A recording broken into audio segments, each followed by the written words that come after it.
আসসালামু আলাইকুম দর্শক, এভরি টাইম টিপস আপনাদের স্বাগতম।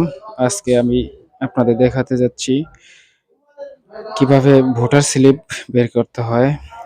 একটি অ্যাপস ইনস্টল করতে হবে, স্মার্ট ইলেকশন কমিশন বিডি নামে একটি অ্যাপস, সেটা ডাউনলোড করতে হবে। স্মার্ট ইলেকশন ম্যানেজমেন্ট বিডি অ্যাপসটি আপনাদের ডাউনলোড করতে হবে। আমি করে নিচ্ছি, আপনারা ডাউনলোডটা করে নিন। স্মার্ট ইলেকশন ম্যানেজমেন্ট পিডি, এখানে এসে আপনারা নিচে দেখবেন ফাইন্ড এ ভোটিং সেন্টার, এখানে ক্লিক করবেন। এখানে দেয়া থাকবে এন্টার এনআইডি নাম্বার, জন্ম তারিখ দিলেই আপনার ভোটার স্লিপ চলে আসবে। ভিডিওটি ভালো লাগলে ভিডিওটি অবশ্যই ভালো লাগলে সাবস্ক্রাইব লাইক করবেন। এন্ড সাবস্ক্রাইব করবেন।